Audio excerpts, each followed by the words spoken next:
Hello and welcome to a new episode of Convert on Shopify. My name is Pancho Mendiola.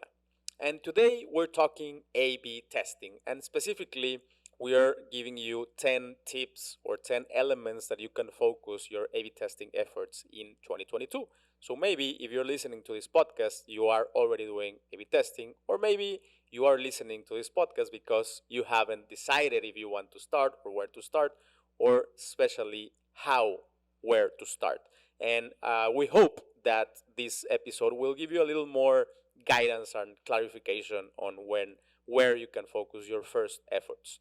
So just remember that A/B testing, it's all about consistency. Okay, don't expect that you're gonna get results right in the first experiment that you run.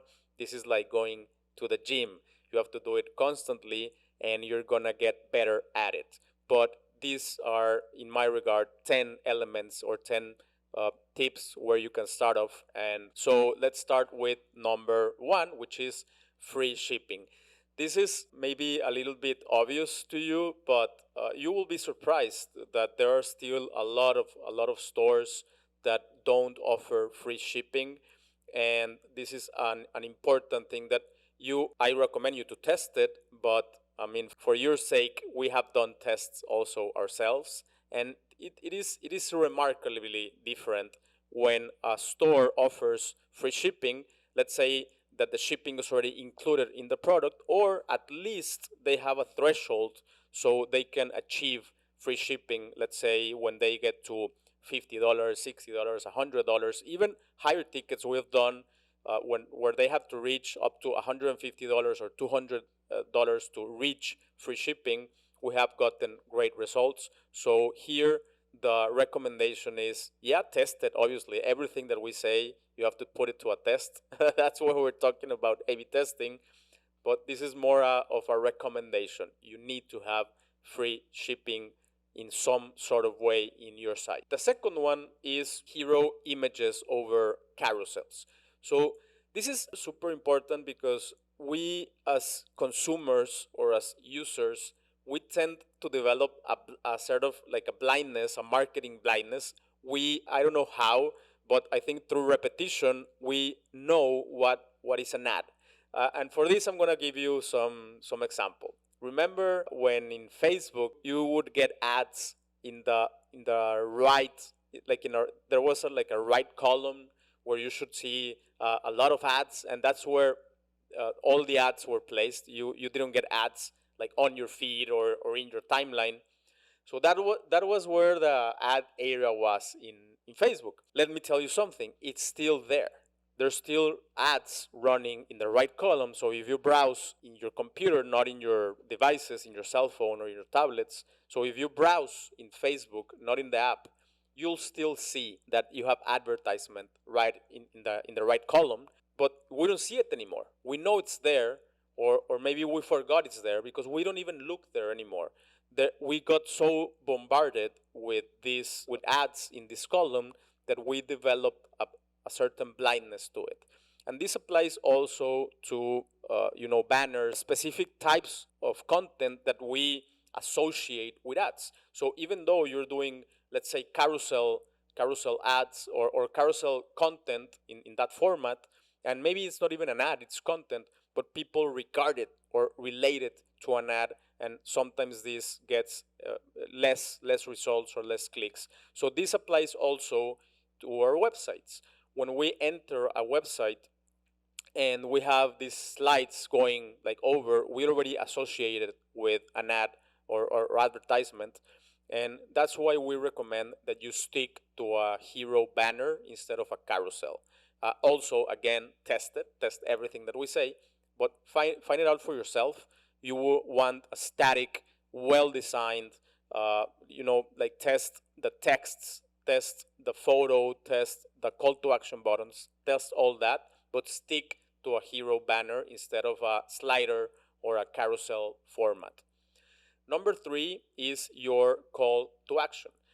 The call to action is the button where you click and there's gonna happen something afterwards. Okay, so normally this call to action, let's say, says more information. So if you click on it, you expect to land into another site where you get more information about what you are now reading or consuming. This is something that you will also want to test in your site, specifically or especially the first call to action that you have in your hero image. This is highly important. So there's two types of users essentially, and I'm talking statistically. There's the users that will scroll down, and then there's the users that will click on the menu. Normally, the users that will scroll down are the ones also that will click on your call to action button. So this is something that you really, really want to focus and optimize. So what are the things that you can switch? First of all, the users need to be able to identify that this is a button. Sometimes we go our design, we want to get super creative and maybe just write a word or do some sort of like icon or image, but users don't know that that is a button. So the first thing that you need to do is that that button needs to stick out from the image that is on top of, and please choose a familiar shape. Okay, even if you want to go a little bit like 3D, that's something that we have been testing in the past. So maybe having a little shade, under your button, so it can kind of like sticks out. That works a lot. But just make sure that it stands out from the rest of the background, and that people can easily identify that this is a button. If you just add some icon and expect them to realize that that's like a clickable thing, you might not get great results. So that's the first one. The second one is that you make sure that you have that the text or the call to action that is within that button easy to read. So use bold fonts, add text or types of fonts that are also easy to understand. Don't do cursive, don't do crazy stuff. Make it super easy for people to actually read what's in the call to action so they can click on it. And the placement also, don't go crazy with that. We are normally familiar on where to click. So let me give you an example. If you want to go to the home page, where do you click? Like anywhere you are in a site, where do you click if you want to go back to the home page? We already know that we have to click on the logo of the site, and that will take us directly to the home page. So this is something that we have learned for years and years of repetition and using these types of websites. So that's exactly what we want to mimic also. We want to make sure that we use elements in our website where people intuition is not some sort of like magic or voodoo. Intuition is, okay, I'm familiar with this. I've done it in the past. Maybe not in this exact site, but I've done it in the past. So something tells me that I have to click on here. That's not accidental. That's a design aspect, and we decide to do it. So decide to place your call to actions in a familiar way. We are already used to finding the add to cart button right below the product title and the product short description and the price. We already know it's there. Why? Because Amazon has it there, because eBay has it there, because a lot of sites have it there. So don't go switching stuff, specifically with your call to action buttons, which is what allows your users to navigate through your sites. Don't go too crazy.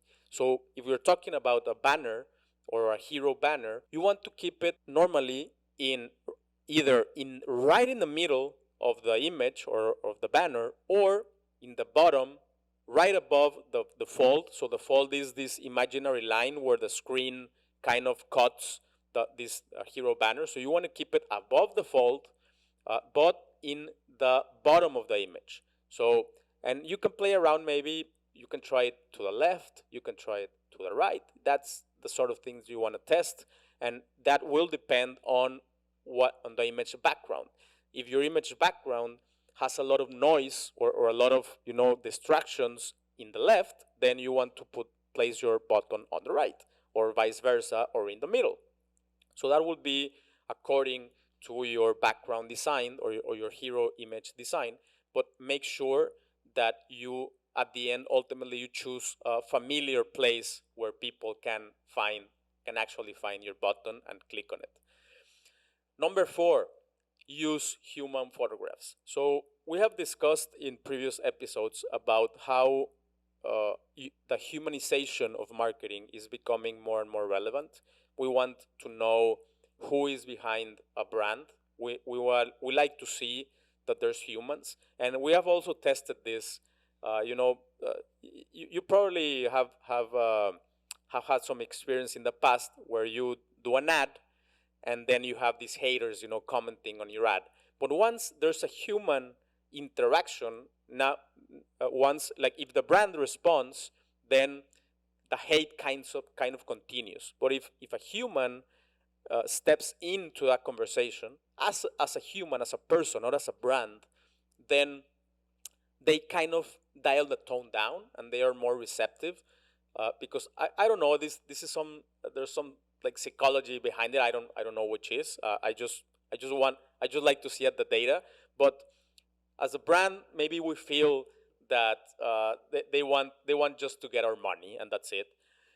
So this type of behavior, we also want to bring it to our site. So we want to have human photographs. We want to know who's behind it. I think one of the most relevant brands and examples would be, Tesla and SpaceX, where, yeah, the brands obviously do a great job in communications and branding and content and everything, but we know who's behind, and the person behind is super vocal, is super present, and we automatically relate to a human that's behind those projects, and that can go either way. Either you love it or you hate it. The reason here is that there's a reaction. At least there's a reaction, and that's what we want. Make sure that you have human photos spread throughout your website, either touching your product, showcasing it, or maybe it doesn't have to be on the homepage all the time. Although I do recommend you to test it, see if that drives a little bit more traffic or I mean clicks on the homepage if you use humans in there. But there's a lot of places where you can place human photographs in your site.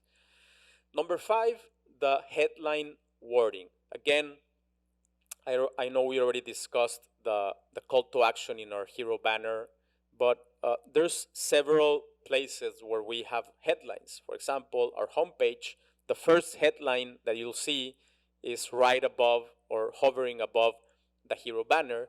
So the wording is super, super important here. So you want to find some quote or a sentence that can create some sort of emotion or reaction.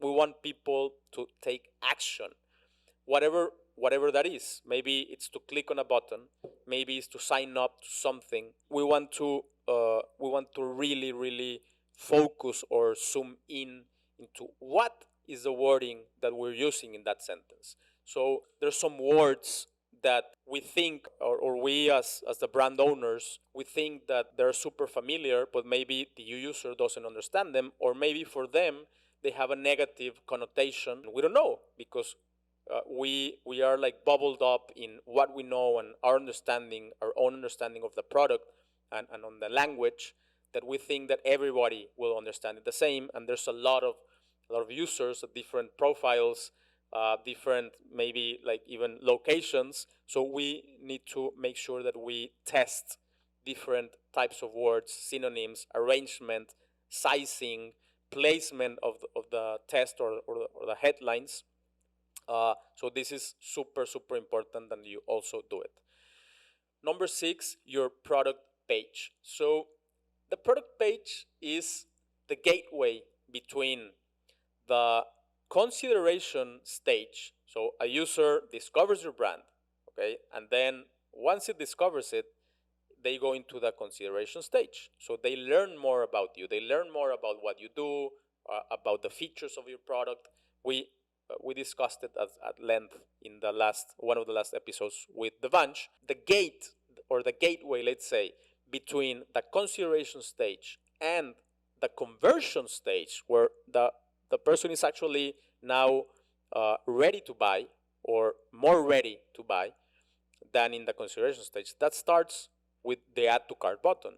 And the add to cart button is in your product page. So your product page is the like the last push maybe a user needs to take this super important action, which moves them to the last stage of your whole customer journey. So you need to really, really, really dial in and test extensively your product page.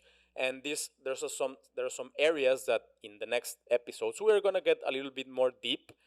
Right now, I just want you to have like a general view on what's important. So, for example, the product title is super super important. After that, you need a good product description, and the first paragraph is one of the most important parts of the product description.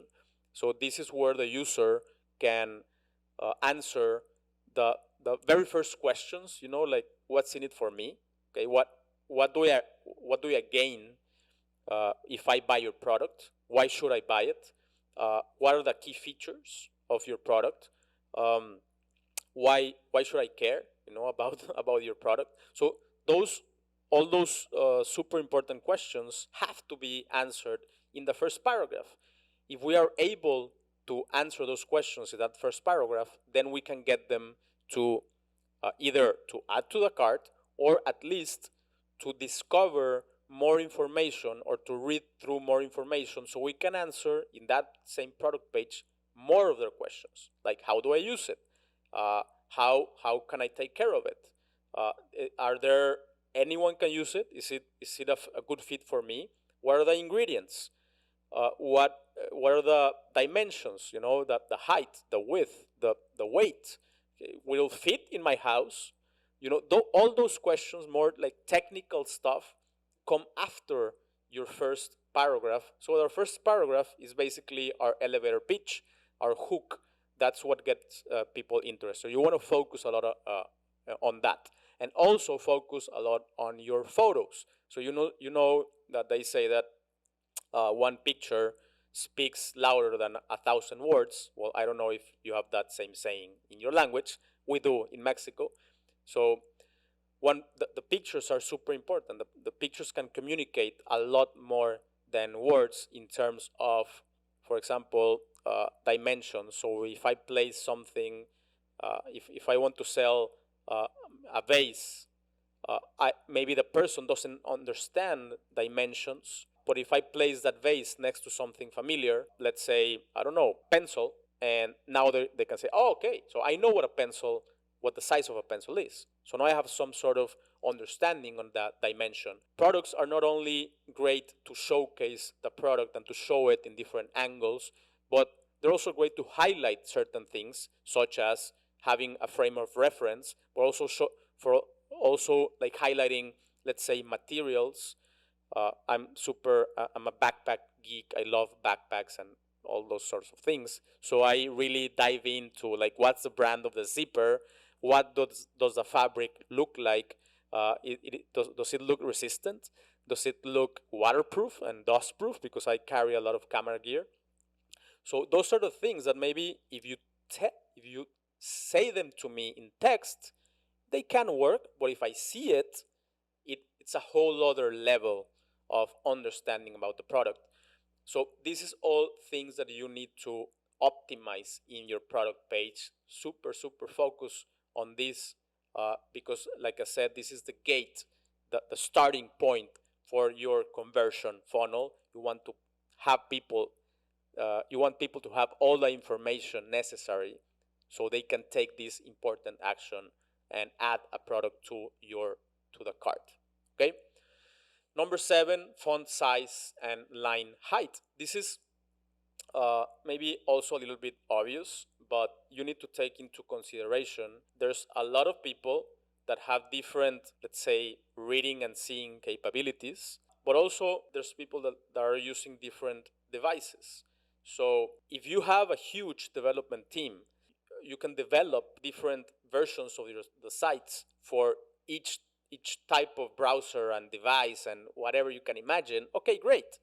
But if you're just starting out, you want to make sure that you choose a font and a font size, and the separation between these the lines, or the font height or the line height, so that it can be easily read throughout multiple devices. This is something that you can also test. And I think there's a lot of examples. For example, Apple and these types of brands that are super minimalist. They'll leave a lot of blank space. They'll use super simple fonts. They won't go crazy with their fonts and font sizes. They leave a lot of blank space in their sites, and this is sort of like calming, but also it's important because you don't get distracted, and it's really easy on your eyes and easy to read, and it works across multiple devices. So you want to focus on that and also test it out. Number 8 is personalization. This is a very important topic, and again, we're gonna get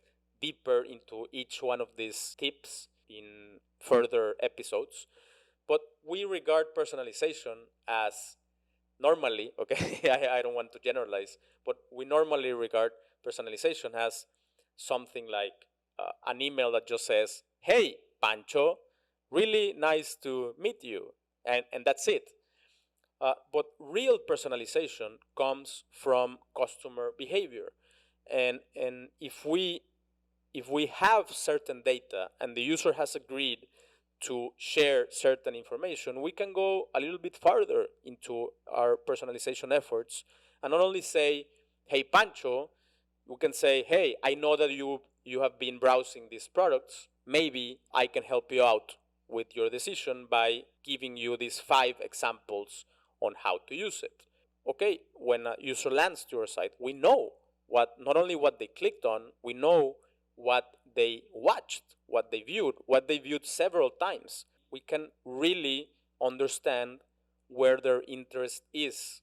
And if we don't have enough information, or maybe in that specific session we ran out of time because the user had to go and they didn't make a decision, we can reach out to them again with a personalization email or message saying, "Hey, I know that you're interested in this backpack. Let me give you 5 examples on how you can use it." Or let me show you in another email, maybe, let me show you how you can take good care of it.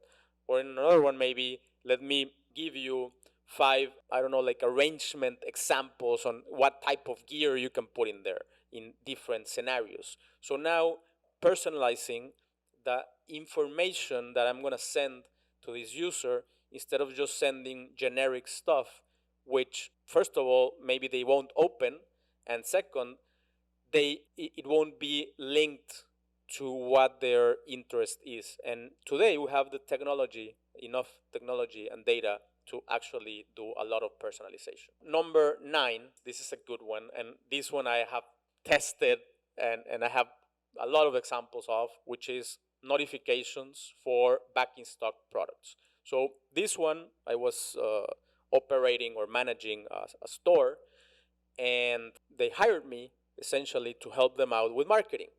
And their understanding of marketing was to drive more people in, essentially, like creating content and doing ads and stuff like this. So the first thing I suggested as a marketing consultant for this client, I said, "Okay, uh, you have a first of all, you have a problem with inventory, and second of all, your spikes in sales, either when they go up is because you add inventory, and then they go down when the inventory of your top sellers runs out. So what we need to do, 2 things. First of all, we need to create a strategy to increase the inventory of your top sellers. I know that sounds easy, but normally entrepreneurs or merchants have a limited budget, so you can just go buying a bunch of inventory. For that, we needed to create sales of the products that we don't sell as much, so we can buy more of the ones that we sell more of. So that's number 1. And the second one, super simple, create a notify when back in stock flow. So when a person goes to a product and it's out of stock, they can add their email, and then once you add the product to the inventory, or you add inventory to that product, an automatic email will let them know that the product is back in stock. You have no idea. Just by doing these 2 actions, we tripled sales without having to do anything outside without having to drive more traffic, without having to do anything else but fixing that specific problem. So believe me, the back in stock notifications really work. First of all, you have an email. So this is a person that gave you an email. That means that they are really interested in your product. Second, they got to your product page and they were willing to add it to the cart, but you don't have it. So they left an email again, or maybe it was the first time they left you an email, but they left you an email specifically to let them know when you have it back in stock. So this is major.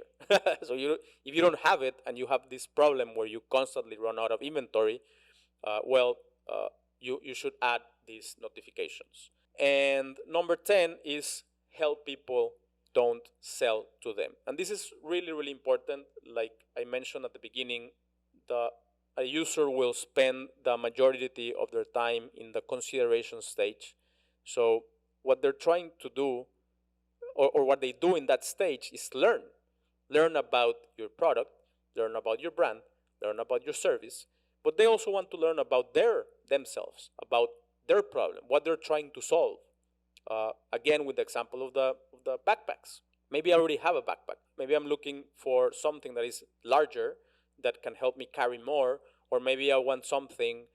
I'm looking for something that will allow me to switch between gears, between different types of gear more easily, or I want to travel with it, or whatever. So if the website guides me into how to use it, how to buy it, user cases, examples, videos, and everything, then I'm more eager to buy something instead of just telling me, here's a discount. Okay, thank you, but I still haven't decided what to buy. So your discount right now, I don't care about it. If I already want to buy it, I know what to buy. You already taught me or showed me and helped me, and you give me a discount. Oh, now I'm talking. Now we're talking. Now I'm really interested in that discount. So I can maybe make the purchase a little faster. But first, you want to help your customers. So there you have it, 10 tips or 10 areas or 10 elements that you can focus on your optimization efforts in 2022. Let me know if there's a couple of them that I missed, or which one do you think that it was more helpful. And again, and also I would like to know in which ones do you want us to go a little bit deeper. Maybe that I can do by myself, some of them, or maybe with some of them I can invite some other experts that we have in the past to go really deeper in that, in those areas or those elements of your site. And also remember that in Convert.com you can find a lot more of these types of resources. You'll find the blog, you'll find videos, webinars, a lot of content about conversion rate optimization and obviously A/B testing. So Convert.com, I hope I see you around. And also feel free to ask. If you go to Convert.com, we are glad to help as well. So thank you very much. Again, my name is Pancho Mendiola, and I'll see you in the next one. Bye-bye.